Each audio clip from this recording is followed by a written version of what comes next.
하나님의 말씀 마태복음 6장 31절로 34절 말씀을 제가 받들어 읽겠습니다.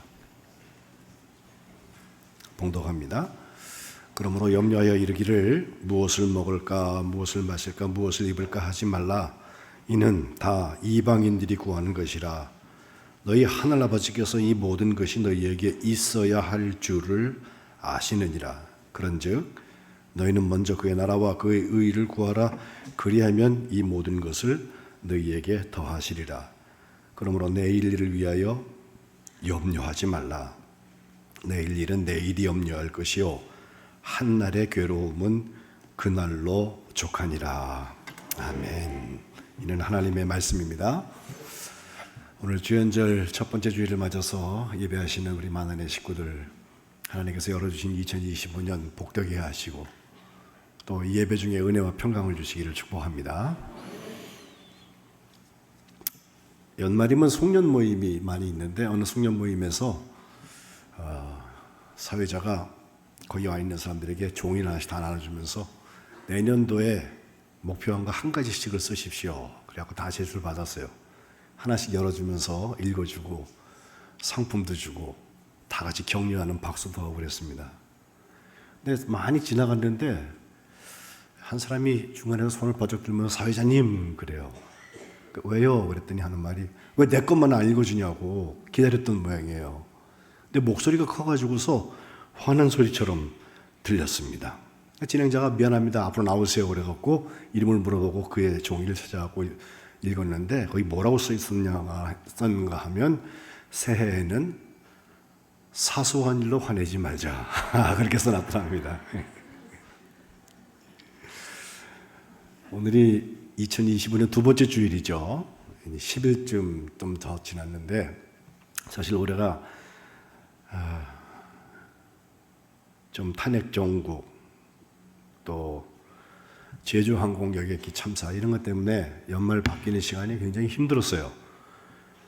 그럼에도 불구하고 이제 2025년도에는 하나님께서 계획하신 일이 반드시 있을 테니 믿음의 역사를 능력으로 이루어 주옵소서 기도하면서 하나님의 그 기회가 우리의 삶 가운데 가득 채워지시기를 주님의 이름으로 축복합니다. 이 유야무야에 된 계획들도 벌써 있을 수도 있죠. 10일쯤 지나갔으면 옛날로 돌아가기도 쉽죠. 근데 제가 좋아하는 말이 있어요. 한번 더 따라하세요. 작심삼일도 10번 하면 한 달이다. 맞죠? 그러니까 잘못됐다 싶으면 다시 작심하세요. 10번만 하시면 한 달은 하는 거야. 3 곱하기 10은 30일 맞죠? 네. 그렇게 하면서 좋은 습관을 채워나가는 일이 필요합니다. 저는 매년 1월 둘째 주일이 되면 청지기 주일을 지키는 것을 제가 35년 전에 배웠어요. 그때 제가 광림교회 부목사를 할 때인데 지금까지도 광림교회는 계속 그거 하더라고요. 우리 감리교회 지금 감독회장으로 계시는 김정선 목사님이 섬기시는데 그 선친 되시는 돌아가신 김선도 감독님 담임 목사님을 모시면서 사역을 감당할 때 1월 두 번째 주일을 청지기 주일이라고 아예 교회 이름을 명명해 버려요. 왜 청지기 주일이냐 하니까 그 한 해를 임명하는 일도 물론 하고 그날 반드시 헌금 설교합니다. 여러분 중에 혹시 어쩌다가 오랜만에 교회에 왔더니 목사님이 또 하필이면 오늘 가는 날이 장날이네 헌금 설교하려나 보다 이런 생각하시는 분이 계실지 모르는데 제가 말씀드릴게요. 제가 만안교회 와가지고 지금 7개월 좀 넘었는데 헌금 설교 처음 합니다. 그리고 1년에 한 번은 제가 합니다. 안 하는 것도 담임 목사로서 직무유기다. 근데 꼭 무슨 추수감사 앞두고선 그럴 때 뭐 이렇게 하면 축복받습니다. 그런 얘기 자꾸 하는 게 아니라 우리의 삶 전부를 하나님 앞에서 관계를 바로 세워나가는 일이 너무 소중하기 때문에 제가 연초에 하는 것입니다. 거꾸로 얘기하면 오늘 지나면 1년 동안 헌금 설교 안 할 가능성이 높으니까 다음 주부터 넉넉히 마음 놓고 오셔도 괜찮습니다. 정말 잘못된 물질 관리에 대해서 스스로 진지하게 생각하고 나의 물질이 하나님 앞에 바로 드려지고 있고 쓰임받고 있는지 나의 참된 축복이 어디서 오는지에 대해서 오늘 함께 생각해 보고자 합니다. 제일 먼저 우리가 기억해야 될 것은 우리는 청지기라는 것입니다. 이 청지기라는 거, 집에 뭘 관리하는 사람들을 말합니다. 우리는 달란트 비유를 알고 있어요. 마태복음 25장에 나오는 5달란트, 2달란트, 1달란트 받은 종들의 이야기이기도 하고, 그들을 먼 나라에 갔다 돌아와서 결산하는 주인의 이야기이기도 한데, 중요한 것은 먼 나라를 가면서 종들에게 자기 걸 맡겼다는 거예요. 자기의 소유를 재능대로 맡겼다. 주님 그렇게 설명하셨는데, 바로 그 맡김을 받은 사람, 관리하는 사람이 우리들이라는 것입니다. 2025년도 365일을 살게 되는 이 시간도 하나님께서 우리에게 맡겨주신 것이고, 또 우리가 어디를 가든지 가는 그곳 공간도 하나님께서 우리에게 맡겨주신 것이고, 우리에게 주어진 많은 기회들도, 또 우리가 만나는 사람들과의 관계도, 심지어 우리에게 허락하여 주신 물질적인 소유도 다 하나님께서 우리에게 맡겨주신 거라는 거예요. 그래서 그것을 잘 관리하는 청지기를 사는 것이 맞다. 정말 잘 관리하는 사람들은 어떤 사람일까? 선한 청지기라고 베드로전서 4장에 설명하고 있는 걸 보면요, 그 선한 청지기들이 서로 하는 일들이 나와요. 세 가지가 나오는데, 첫 번째는 4장 8절에 뜨겁게 서로 사랑한다. 이건 물질에 대한 얘기 같지만 사실은 물질에 대한 이야기가 아니라, 선한 청지기는 뜨겁게 사랑합니다. 사랑이 허다한 죄를 덮는다고 그랬거든요. 참 복된 말씀이죠. 두 번째 서로 하는 것은 뭐냐면 서로 대접을 합니다. 그렇게 섬기고 상대를 위하여서, 그것도 원망 없을 정도로 그렇게 서로 대접을 하며, 세 번째 서로 하는 걸 보니까 섬기고 봉사하는 거예요. 누구를 군림하여서 누구에게서 착취하는 것이 아니라 내게 주신 그 은사를 따라서 은혜를 맡은 선한 청지기같이 서로 봉사한다, 섬긴다. 이게 그리스도인이고 복된 삶입니다.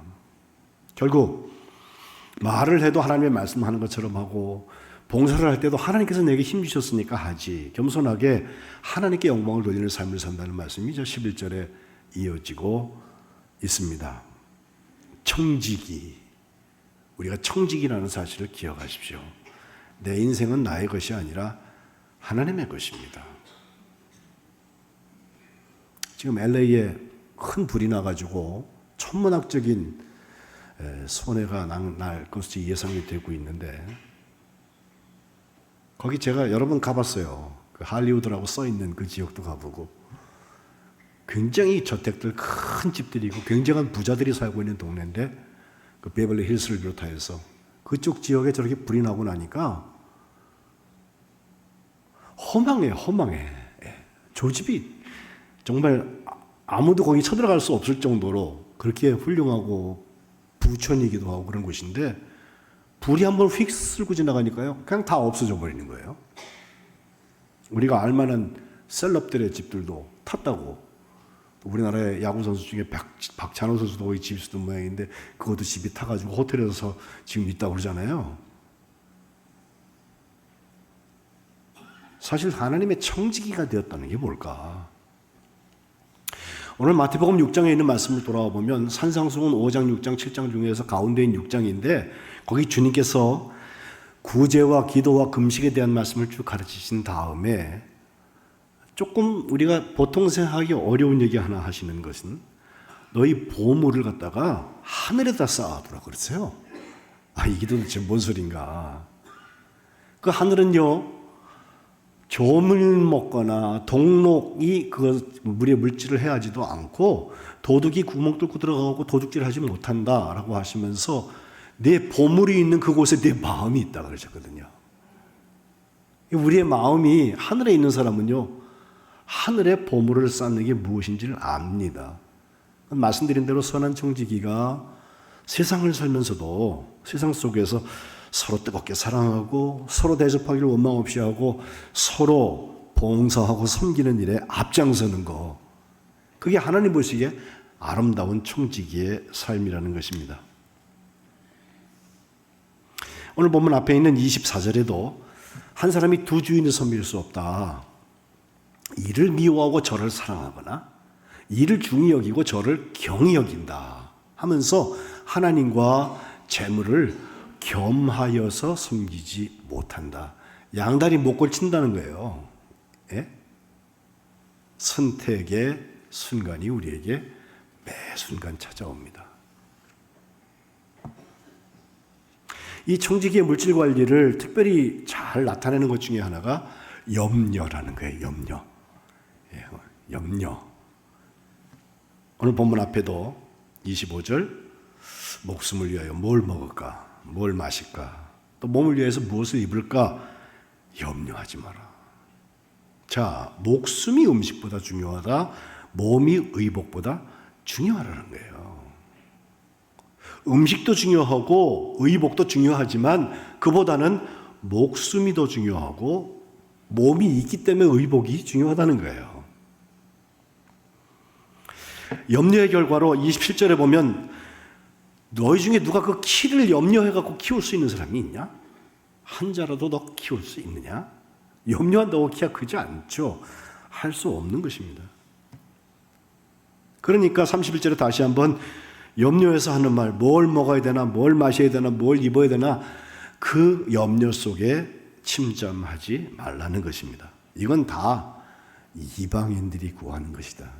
오히려 염려에서부터 자유한 하나님의 자녀들이 하는 얘기는 우리 하늘아버지께서 이 모든 거 먹든지 마시든지 입든지 이런 것이 우리에게 있어야 할 줄을 하나님이 알고 계시다. 여기서 출발을 하는 거예요. 34절에도 내일 일을 위하여서 염려하지 말아라. 내일 일은 내일이 염려할 것이고 한날의 괴로움은 그날로 족하다.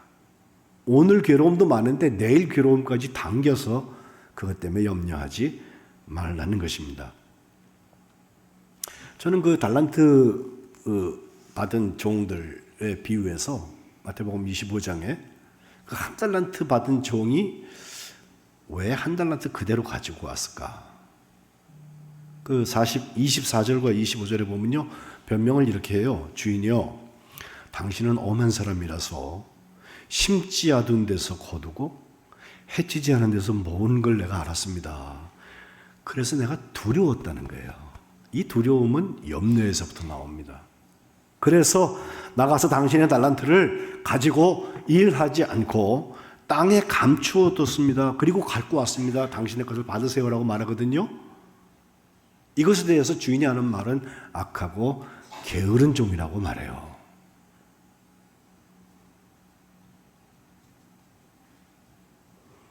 두려워하여서 혹시라도 원금 손실 날까 봐 아무 일도 하지 않은 사람. 주인은 거기에 대해서 그럴 거면 내가 너한테 왜 줬겠니? 이자 받는 사람한테 해서 이자라도 내가 받았을 텐데 라고 야단하고 계십니다. 아무 염려도 없이 그저 세상 다 잘 될 거라고 낙관적으로 낙천적으로 살라는 뜻은 아니에요. 그러나 염려 때문에 그것도 일어나지도 않을 일, 내가 어찌 할 수 없는 그런 염려들 때문에 우리의 삶이 눌려 있는 것을 오늘 본문에서부터 우리가 읽어야 합니다. 그게 청지기들입니다. 가끔 보면 자기의 삶을 자기가 다 책임지려는 사람들이 있어요. 책임지지 못해요.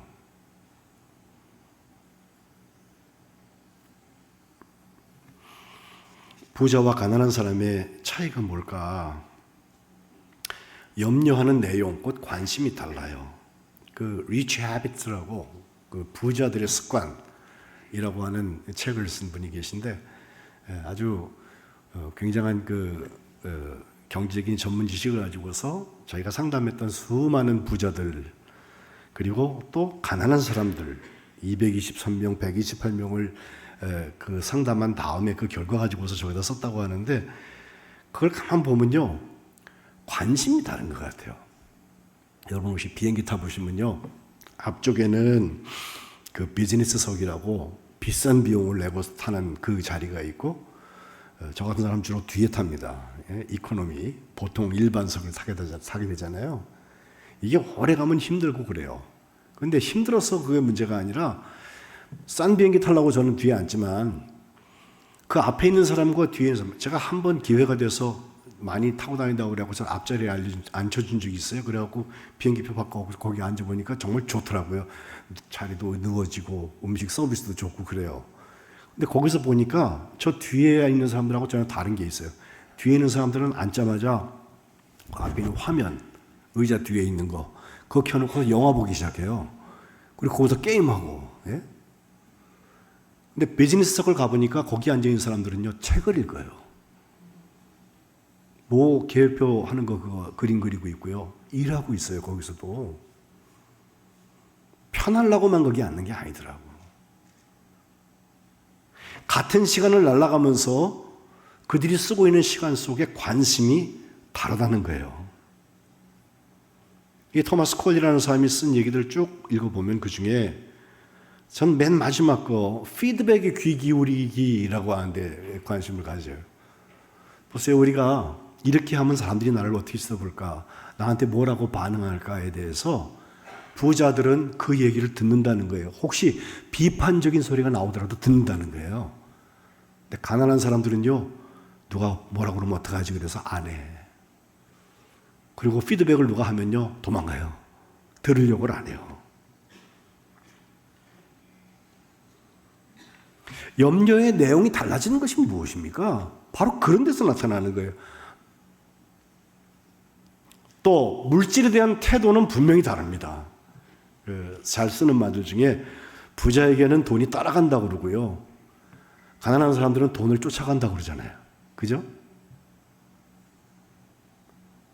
하나님이 우리 청지기들에게 맡겨주신 재물이 있다면 그것은 하나님이 맡겨주셨으니까 하나님께 충성할 수 있는 기회고 재료고 축복의 씨앗이 될 텐데 그것을 내 욕심대로 사용하기 시작할 때 물질을 지배하지 못하고 오히려 물질이 나를 지배하는 경우가 왕왕 일어납니다. 염려는 다 주님께 맡겨라. 주님이 너희를 돌보신다. 주님의 비유 중에서 부자의 이야기 하나 나오죠. 누가복음 12장에 가면요, 동생이 형의 유산을 좀 나눠달라고 하는 것 때문에 이제 시비가 붙었는데 주님 거기다 대놓고 해주신 비유입니다. 어떤 사실 보도가 아니에요. 한 부자가 있었어요. 한 해 풍년이 일어났어요. 소출이 풍성했다. 17절에 보면 심중에 생각을 해요. 마음에 생각했다는 이야기는 사실 말 그대로 보면은 곰곰이 숙고한 거예요. 아마 잠을 못 자고 고민했을 거예요. 갑자기 대박이 터졌으니까. 그리고 그가 고민했던 것, 내가 곡식 쌓아둘 곳이 없는데 어떻게 하면 좋을까? 그가 이렇게 결정합니다. 18절. 내가 지금 갖고 있는 창고, 곳간을 헐어버려야겠다. 그리고 더 큰 곳간을 짓는다. 그리고 지금 여기 나온 이 모든 곡식과 그 물건들을 거기에다 잘 쟁여놔야지, 쌓아둬야지 라고 마음먹었다는 거예요. 여기까지는 물질 관리에서 맞는 거예요. 근데 그 다음에 19절에 보니까 자기 영혼을 향하여서 하는 말이 있어요. 내 영혼아 여러 해 쓸 물건 많이 쌓아뒀다. 그러니 평안히 쉬고 먹고 마시고 즐거워하자 하리라. 이건요 세상적인 법칙으로 보면은 아니 그래야 되는 거 아니에요? 내가 갑자기 부자가 됐어요. 그럼 부자의 격에 맞는 삶을 살아야 되는 거 아니에요? 그거 갖고 누가 뭐라고 하지 않습니다. 돈이 많이 생겼으니까 집을 크게, 자동차를 좋은 곳으로 자꾸 바꿔간다. 그거에 대해서 누가 뭐라고 그래요? 자기 돈 쓰는데. 그런데 문제는 하나님이 그것을 어떻게 보시느냐는 거예요. 20절과 21절에 보니까 어리석은 자여 오늘 밤에 네 영혼을 도로 찾으면 네가 지금 예비한 걸, 너에게 난 그 많은 수익들 이것이 누구의 것이 되겠냐 하시면서 21절에 자기를 위해서 재물을 쌓아두고 하나님께 대하여 부여하지 못한 자 이와 같다. 하나님한테 가난한 사람이 있어요. 자기를 위해서 펑펑 쓰는데 하나님 앞에 뭐 드리려고 하면 벌벌벌 떠는 사람이 있어요. 반대도 있습니다. 자기를 위해서는 그렇게 가난하게 사는 것 같은데 하나님 앞에는 정말 크게 헌신하는 분들이 계세요. 물질에 대한 태도가 다르기 때문에 그래요. 그리고 또 다른 게 있는데 행복의 기준이 달라요. 언제 행복하십니까? 라고 물으면 이야기하는 거 들어보면 달라요. 모아서 내 것을 만드는 데서 행복을 찾는 사람은 모인 것이 무너질 때 행복이 한꺼번에 무너집니다. 지금 아마 LA 그 부촌에 가면 그런 사람 굉장히 많을 거예요. 나누는 데서 행복을 찾는 사람은 그 인생 농사법이 달라요. 목적이 있어서 그 목적이 나를 끌고 갑니다. 요한복음 15장에 나오는 주님께서 나는 나무고 너희는 거기에 붙어있는 가지다라고 하실 때 가지가 되어 있는 이유는 너희가 내 안에 내가 너희 안에 들어가 있으면 이것이 연결되어 있다는 뜻이거든요. 그 다음에 이 사람이 열매를 많이 맺게 하기 위해서 아버지께서 그것을 깨끗하게 해주신다고 말씀하시면서 기도를 가르치세요. 너희가 기도해서 믿습니다 그러고 하나님이 이루신다, 예수님이 시행하신다고 하는 게 뭐냐 도대체. 그것은 행복한 거다. 주님의 사랑 안에 거하는 것, 주님이 내 안에 거하신 것 자체가 행복한 거다. 주님의 계명을 지키면서 기뻐하는 것, 그래서 주님의 기쁨이 우리 가운데 충만해지는 것, 그게 이 포도나무와 가지의 비유의 중심입니다. 그래서 너희가 나를 택한 게 아니고 내가 너희를 택하여 세웠다. 왜? 가서 열매 맺게 하려고. 내 이름으로 무엇이든지 아버지께 구하면 그걸 딱 받게 하려고 주님이 택하셨다는 거예요. 저는 저 말씀 생각하면서 생각할수록 얼마나 기쁘고 좋은지 몰라요. 행복의 기준이 달라져요. 제가 목회자의 가정에서 컸잖아요. 제 선친은 부목사를 오래 하셨어요. 교회에서 부목사는 꼭 담임 목사 사례에 반을 줘요. 그래서 저희 아버지는 넉넉하게 살지는 않으셨어요. 그런데 추수감사 때가 되면은 한 달살이를 헌금하시는 거예요. 추수감사를. 생활도 먹지 않았는데 하신다. 근데 그 추수감사 할 때쯤 되면 어디 가서 돈 빌리기도 힘들고 돈은 없고 이런 경우가 많았어요. 그러니까 아버지가 언제부터 지혜를 내가지고 하시는 게 추수감사 하는 그 달 되면요, 내년도 추수감사헌금 12달짜리 정기 적금을 부어 추수감사를 위한 적금을 부어서 추수감사하는 그 달에 한 달치 사회를 하나님께 드리더라고요. 제가 배웠어요. 나도 목사를 하면서 목회를 하면 목회 마칠 때까지, 아니 주님 나라 가는 그날까지 한 달 살이를 하나님께 드리는 것이 맞다. 행복의 기준이 달라서 그래요. 그게 사람을 바꿔놓아요. 우리는 오늘 잘 아는 말씀 33절, 너희는 먼저 그의 나라와 그의 의를 구하라, 그리하면 이 모든 것을 너희에게 더하신다는 말씀 앞에서 되는데, 먼저 하나님의 나라와 하나님의 의를 구한다는 사람들이 사는 거 보면 전혀 달라요. 제멋대로 살아놓고 그게 하나님의 나라와 하나님의 의를 위해서 한 거래. 그런 게 어디 있어요?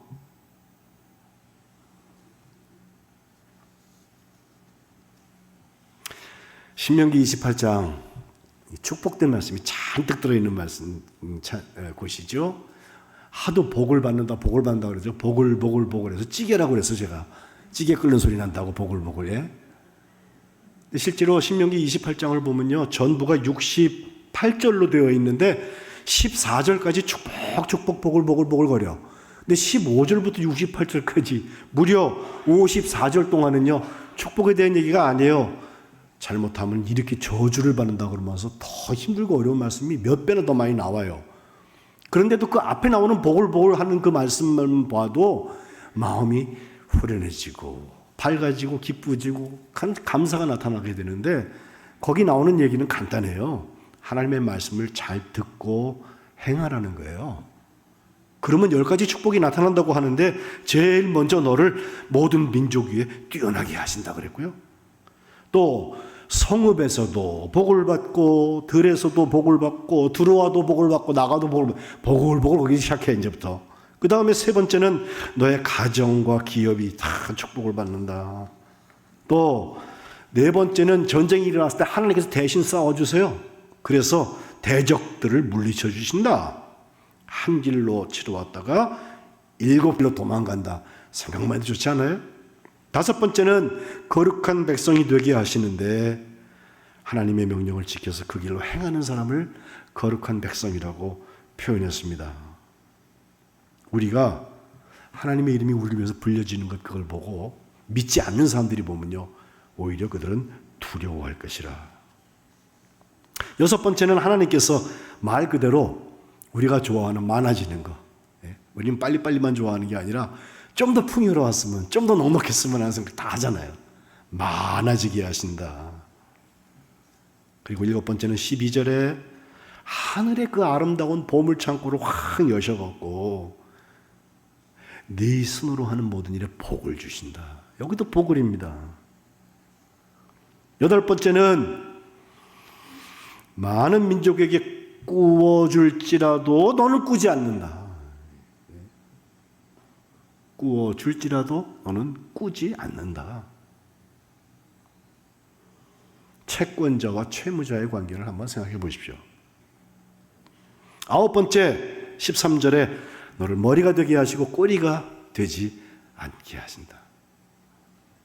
마지막은 위에 있게 하시고 아래에 있지 않게 하실 것이다. 어떤 사람? 하나님의 말씀을 듣고 순종하는 사람.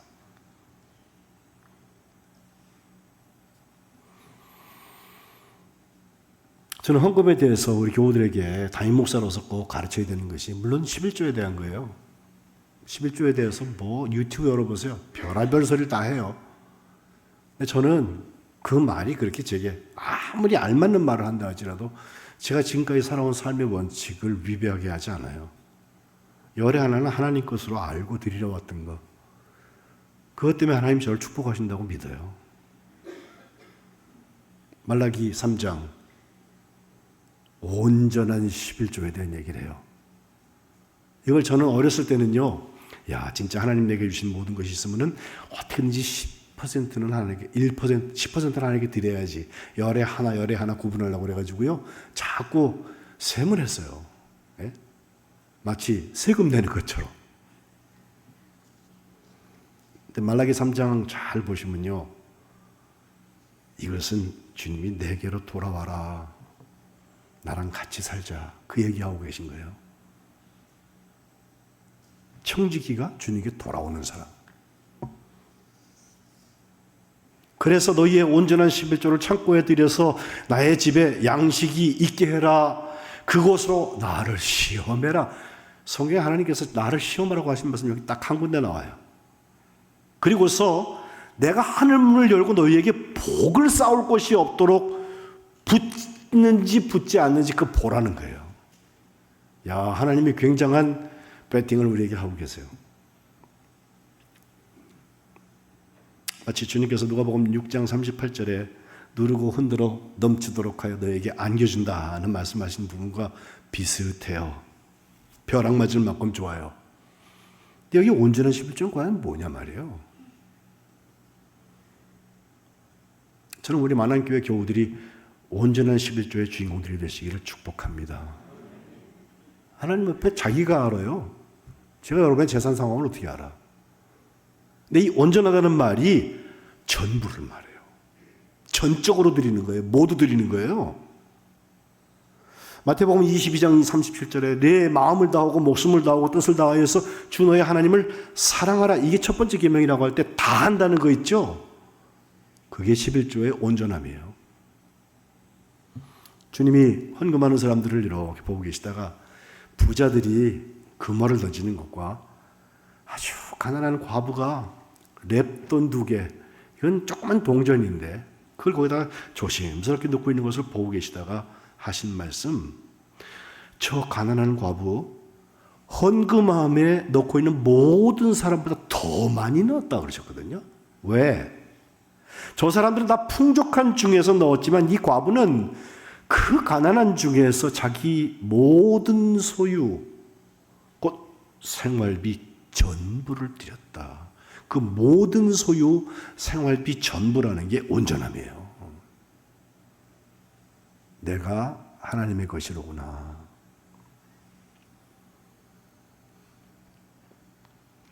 목사님들이 모였는데 한 목사님이 이렇게 말합니다. 우리 교인들은 전부 온전한 11조 합니다. 와, 어떻게 그렇게 그걸 가르쳤냐고 물어봤어요.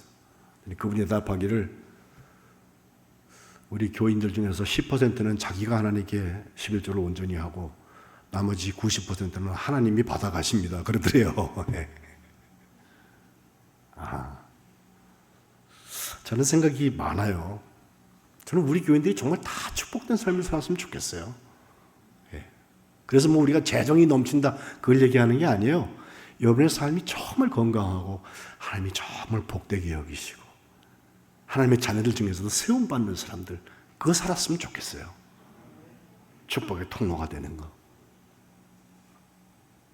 이것이 믿음의 역사를 능력으로 이루는 사람들이 오래 같이 기도하면서 감당해 나가고 싶은 것인데 꼭 좋은 거 가르쳐주면 삐딱선 타는 사람이 있다? 나는 달리하고 싶은 사람이 있어요. 일꾼이 삭슬 받아도 그것을 구멍 뚫린 전대에 넣음이 된다. 학계 1장 6절 말씀이거든요. 그런 거 안 했으면 좋겠어요. 스펄전 목사는 이 말씀들을 쭉 설명할 때 이렇게 설명했어요. 이기적인 사람은 먼저 자기 집을 생각하지만 경건한 사람은 먼저 하나님의 나라와 그의 의를 구합니다. 하나님의 나라와 하나님의 의를 구할 때 하나님께서 이 모든 것을 더하심하고 약속하십니다. 2025년에 그 말씀 붙들고 하나님 나라의 부자들을 살아가시기를 주님의 이름으로 축복합니다. 기도하겠습니다. 하나님, 저희들의 보물을 하늘에 쌓아두는 청지기가 되기를 소원합니다. 우리가 모일 때마다 뜨겁게 서로 사랑하고 서로 대접하며 서로 봉사하고 섬기는 중에 하나님께 영광이 되게 하여 주옵소서. 세상 것으로 저희가 염려에 눌리지 않게 하시고 물질을 하나님께서 주신 것이오니 이것을 잘 관리하고 지배하며 하나님의 축복의 주인공으로 우뚝 설 수 있도록 은혜를 허락하여 주옵소서. 하나님, 저희가 순종할 때 저희에게 복을 내려주셔서 먼저 하나님의 나라와 하나님의 의를 구하게 하시고 온전한 드림을 통하여 하나님의 기쁨이 저희들의 삶의 간증거리가 되게 하여 주옵소서. 축복하시는 예수 그리스도의 이름으로 간절히 기도합니다. 아멘.